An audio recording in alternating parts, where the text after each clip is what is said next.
안녕하세요.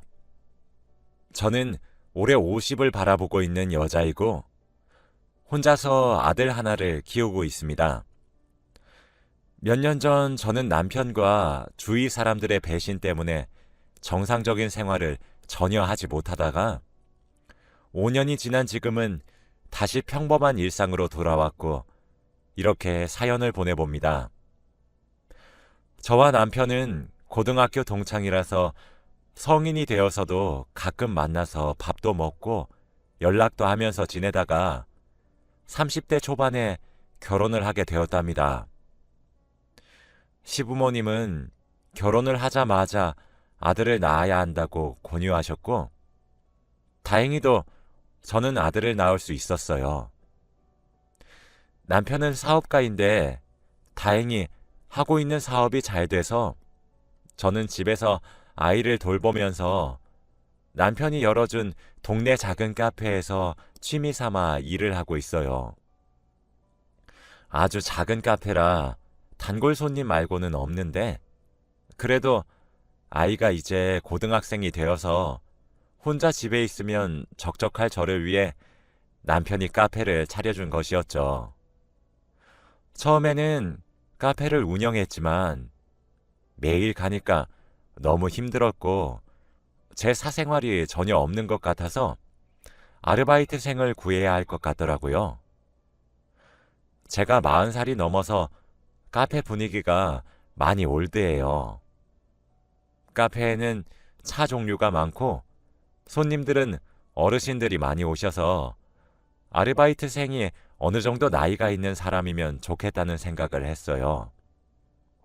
그런데 다행히도 37살의 여자가 저희 카페 아르바이트 공고를 보고 지원을 했더라고요.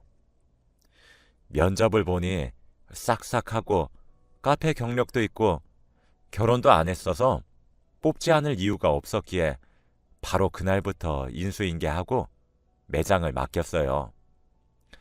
저와 8살 차이 나는 지영이는 일도 잘하고 한 번 말하면 잘 알아들어서 가르치기도 너무 편했고, 나이 많은 제가 불편할 수도 있는데 언니 언니 하면서 잘 따르더라고요.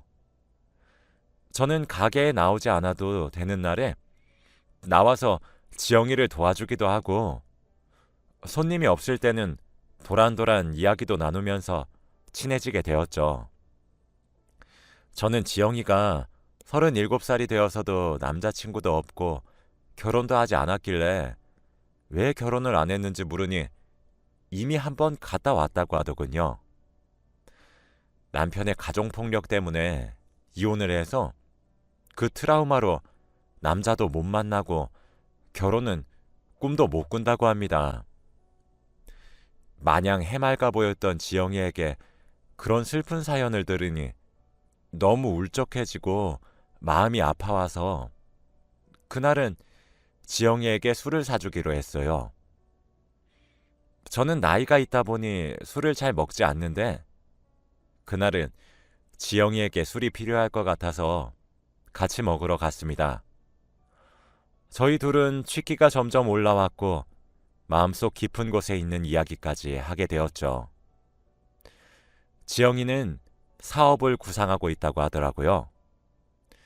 자기는 지금 사업 자금을 모으기 위해서 저희 카페에서 아르바이트를 하는 것이고, 늦어도 좋으니 사업을 꼭 해보고 싶다고 했습니다. 저는 불쌍한 지영이가 얼른 성공했으면 좋겠다고 생각했고, 싹싹한 지영이 성격상 사업가라는 직업이 너무 잘 어울릴 것 같았죠. 생각해보니 저희 남편도 지영이처럼 정말 밑바닥부터 시작한 사업가인데 자수성가한 케이스라서 저희 남편에게 한번 사업 관련한 기술들을 배워보라고 했더니 지영이는 너무 감사하다면서 제 손을 잡더라고요.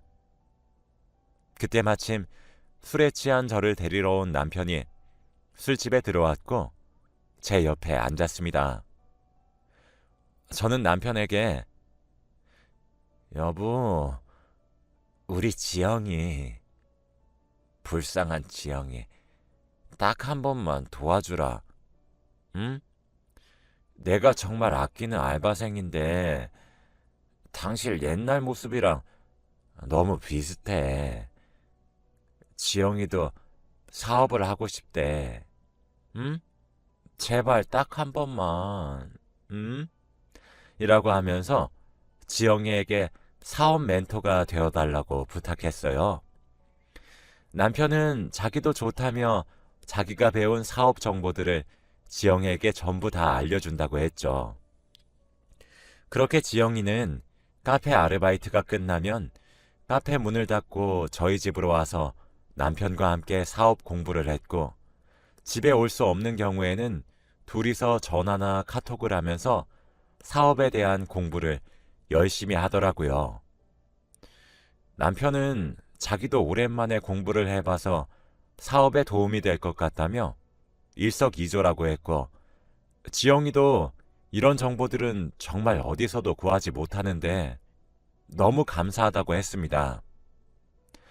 지영이는 밤을 새워가면서 공부를 했고, 점점 성장하는 모습을 보니까 왠지 모르게 기특하고, 30대 후반에 공부를 하면서 꿈을 이루려고 노력하는 지영이의 모습을 보면서 저도 많이 배웠습니다. 점점 저와 지영이는 저희 집에 스며들었고, 지영이가 드디어 사업을 시작했어요. 생각 외로 지영이의 사업은 정말 잘 되었고, 카페를 나올 틈도 없이 자기 회사 일로 굉장히 바빴죠. 남편은 선생님이 이런 기분이었을까 하면서 자기의 학생이 이렇게 성장하니까 자기가 더 기뻤다고 하더군요. 지영이는 점점 더 성장해서 자수성가한 사람이라며 기사도 나오고 잡지에도 실렸습니다. 저는 친한 사람이 이렇게 유명해지니까 너무 신기한 거 있죠? 하다못해 지영이는 TV 프로그램에 이제 막 사업을 시작하려고 하는 사람들에게 조언을 해주는 방송까지 나가서 이젠 멘토까지 되었습니다. 그런데도 지영이는 정말 착한 게, 그렇게 성공을 해서도 저희에게 연락도 계속 해주고 카페에도 자주 찾아오면서 늘 똑같이 초심을 잃지 않은 채로 저희를 대우해 주었습니다. 어느 날은 제가 카페 일을 마치기도 전에 저희 집에 와서 저희 아들과 남편과 밥을 먹고 있더라고요. 솔직히 한 테이블에서 셋이서 오순도순 밥을 먹고 있는 모습을 보니까 속상하긴 했지만, 그래도 지영이는 저에게 친동생과 다름없었기 때문에 개의치 않았어요. 저는 카페에는 다른 아르바이트생을 뽑았고, 지영이와 남편은 각자의 회사를 운영하느라 바쁜 나날들의 연속이었답니다. 그런데 갑자기 제 친한 친구 희숙이에게 연락이 오더라고요. 야, 나 오늘 너희 남편 봤는데 예전에 네 카페 아르바이트생이었던 지영이라는 애, 오늘 네 남편이랑 커플티 전문점에서 옷 맞추고 있던데? 라고 하는 겁니다. 저는 그 말을 듣고 머리가 새하얘졌어요. 믿었던 두 사람한테 그런 배신감을 느끼니까 화도 안 나고 당황스럽기만 하더라고요. 저는 희숙이에게 혹시 찍은 사진이라도 있냐고 하니까 희숙이는 자기도 너무 놀라서 사진을 못 찍었다고 했습니다. 희숙이는 제 오랜 친구라 거짓말을 할 사람은 절대 아니기에 저는 희숙이의 말을 믿을 수밖에 없었죠. 다른 가게도 아니고 커플티 전문점이면 솔직히 말 다 했잖아요. 저는 두 사람이 같이 사업 정보를 공유할 때부터 사이가 깊어진 게 아닐까 싶었습니다. 저는 그날 밤 잠을 못 이루고 남편의 휴대폰에 있는 모든 증거를 수집하여 제 휴대폰으로 모두 전송했습니다. 그리고 다음날 그 두 사람에게 당당히 증거를 들이밀었죠. 그런데 저한테 들통나자 지영이와 남편은 놀라지도 않고 오히려 예상하고 있다는 반응을 보이면서 이제 알았어, 언니? 너무 늦은 거 아니야? 라고 하는 게 아니겠습니까? 저는 당당한 태도의 그들을 보니까 너무 화가 나서 남편과 지영이에게 나 시댁에 알릴 거야. 그리고 고소까지 다 할 거야. 라고 하니 지영이가 비웃더라고요. 언니, 시댁에서는 살림만 하는 주부를 좋아할 것 같아? 아니면 나 같은 돈 잘 버는 사업가를 좋아할 것 같아? 라고 하더라고요. 남편도 그저 미안해. 이 말이 다였어요.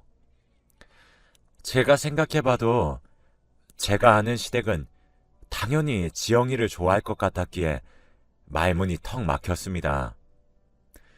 지영이가 가정폭력을 당해서 헤어진 전 남편 이야기는 다 거짓말이었어요. 처음부터 유명한 사업가인 저희 남편에게 사업 꿀팁을 얻기 위해서 제 카페에 접근한 거였고 저에게 동정심을 유발한 거짓말이었습니다. 저는 반성하는 태도가 전혀 없는 그들을 두고 집으로 돌아와서 혼자서 펑펑 울었네요. 그런데 도저히 남편과 이혼은 못하겠더라고요. 저와 가장 친한 동생과 그렇게 불륜을 저질러도 아들이 이제 고등학생이니까 한참 예민할 시기였는데 쉽게 가정을 깰 수 없었습니다. 그리고 저는 아직 남편을 많이 사랑했던 것 같아요.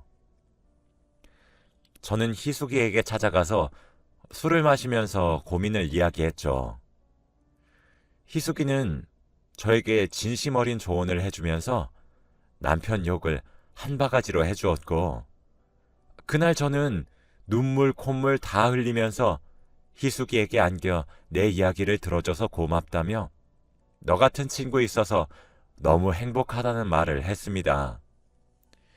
희숙이는 친구 사이인데 뭐 우리가 그냥 친구야? 앞으로도 힘든 일 있으면 나한테 다 말해 라고 했어요. 저는 믿었던 지영이에게 복수를 하기 위해서 기자들 앞에서 모든 것을 폭로했습니다. 지영이는 성실하고 착실한 이미지로 많은 사람들에게 존경의 대상으로 알려져 있는데 제가 저희 남편과의 불륜 사실과 지영이가 했던 말과 행동들을 자세하게 다 기자들에게 말을 했더니 기사가 정말 자극적으로 나가더라고요.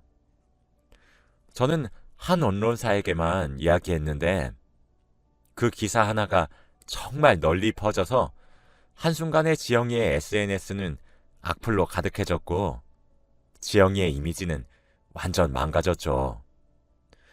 저는 기사를 쓴 기자에게 만약 이 일이 유명해진다면 다른 이야기도 더 해주겠다고 말을 했었는데 그 말이 기사에 그대로 실리니 기사 댓글에도 얼른 더 알려달라고 재촉하더군요. 더 말할지 말지 고민을 하고 있었는데 그때 지영이가 전화가 왔습니다. 언니, 내가 미안해. 내가 죽을 죄를 졌어. 제발 그만 폭로해주라. 어? 내가 그 사람이랑 그만할게. 제발 미안해. 그 사람이랑 끝내는 걸로 내가 만족할 것 같니? 너 사업 접고 우리 남편 때문에 번 돈 80% 나한테 줘. 언니 미쳤어? 그건 절대 안 돼. 내가 이 회사 어디서부터 어떻게 키운지 알잖아. 회사는 내 전부야. 그래? 그러면 계속 회사 붙잡고 있던지. 난 기자한테 전화해야 해서 이만 끊을게. 안 돼, 언니. 잠시만. 알겠어. 어차피 지금 주가도 바닥을 치고 있고 나 더 이상 잃을 것도 없어. 내 전 재산 20%만 남아도 평생 먹고 살 수 있어. 알겠어. 그만해, 그만. 지영이는 그 전화를 끝으로 자신의 사업을 모두 다 접었고 연락도 끊긴 채로 잠적했습니다. 저는 이렇게 하면 남편이 가정으로 돌아올 줄 알았어요. 그런데 가정으로 돌아올 줄 알았던 남편에게 또 다른 상간녀가 있었습니다. 저는 우연히 남편의 서류 가방에서 발견된 편지 한 통을 보고 바로 알아차릴 수 있었어요. 그 편지지의 글씨체는 바로 제 친구 희숙이의 글씨체와 똑같았거든요. 바로 남편의 상간녀는 제 친구 희숙이었습니다. 남편은 2명의 여자와 불륜을 저지르고 있던 것이었어요. 희숙이는 저를 이용해서 남편의 또 다른 상간녀를 쳐냈던 것이었습니다. 편지 내용을 보니 둘은 만난 지 벌써 3년이나 되었고 3주년 기념 편지더라고요. 이미 둘은 늙으면 멀리 시골로 떠나서 같이 살 계획까지 세우고 있었고 얼른 저와 이혼을 하라는 말까지 쓰여져 있었습니다. 그리고 편지지에는 자기야, 나는 당신이 바람 피워도 용서할 수 있어. 나 같은 여자 놓치면 후회한다. 우린 천생연분이야. 자기는 나 놔두고 아무데도 못 가? 라는 말도 쓰여져 있었죠. 희숙이는 이혼 서류까지 구해와서 저희 남편에게 주었는지 남편의 서류 가방에는 이혼 서류가 있었고 메모지로 이혼 얼른 하고 나랑 같이 알콩달콩 살자 라는 멘트까지 쓰여져 있었습니다. 지영이를 떨쳐내니 희숙이가 오다니요. 이 상황을 어떻게 해야 할지 도무지 감이 오지 않았고 지금 이대로 이혼을 해버리면 희숙이와 남편은 둘이서 행복하게 살 것 같았고 저는 절대 그 꼴은 못 보겠더라고요. 그치만 그들의 인생이 망해도 과연 둘이서 행복하게 살 수 있을지는 궁금했습니다. 저는 우선 그 편지지의 내용들을 모두 다 사진으로 찍어 놓았어요. 그런데 남편이 그날 저녁에 저에게 이혼 서류를 내밀면서 이혼을 요구했는데 당신 정말 후회 안 할 자신 있어? 라고 물었어요. 나 오래 고민한 거야. 희숙이랑 둘이서 살려고?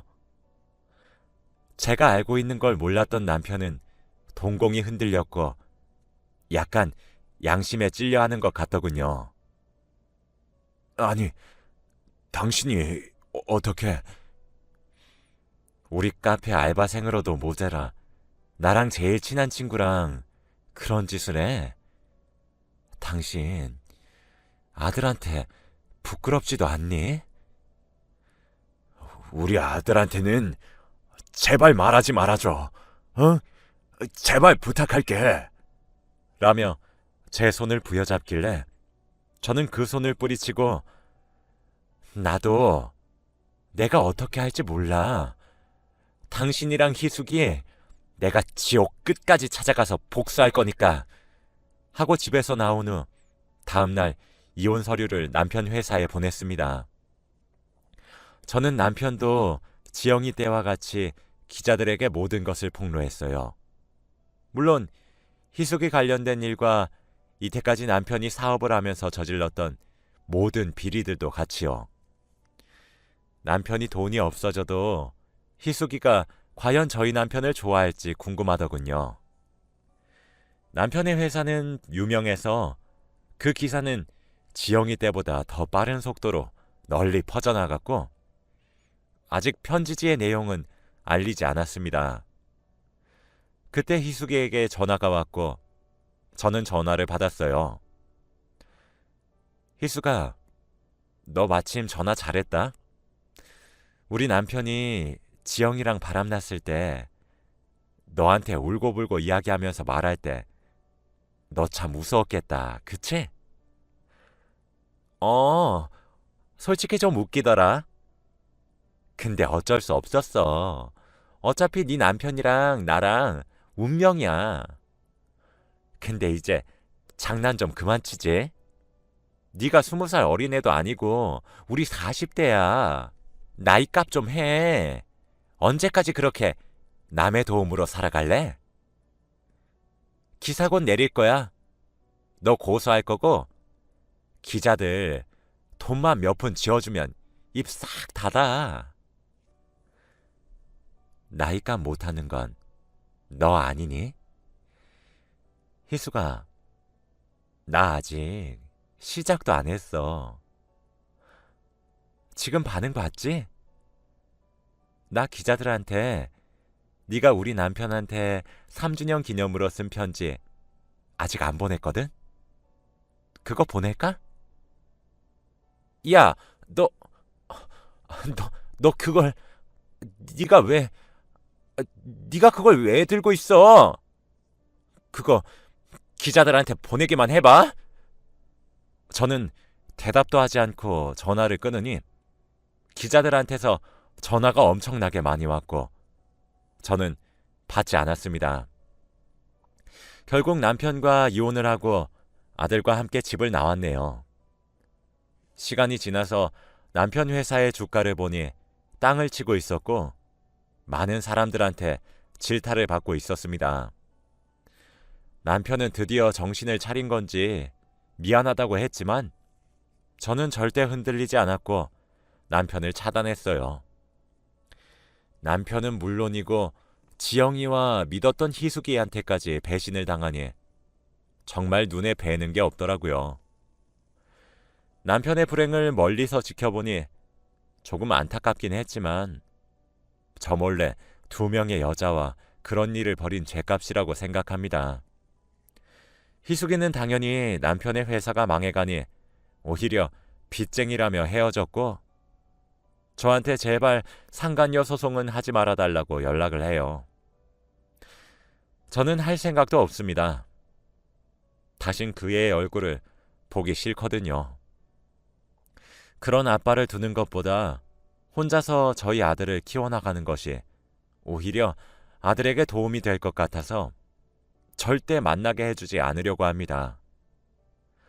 벌써 몇 년 전 이야기라 아들도 많이 커서 지금 대학교 졸업을 앞두고 있는데 자기 아빠가 유명한 사업가였던 것도 알고 불륜남이라는 것도 알아서 딱히 밖에서 아빠의 존재를 말하고 다니지 않는 것 같네요.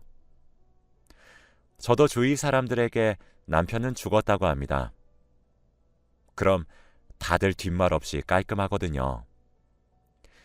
남편의 2명의 상간녀가 저에게 너무 충격이라 그날 이후로 계속 사람들이랑 못 어울리겠고 카페 일을 하다 보면 손님들이랑 말을 섞을 일이 많은데 그것조차 못하니까 일상생활에 지장이 오더라고요.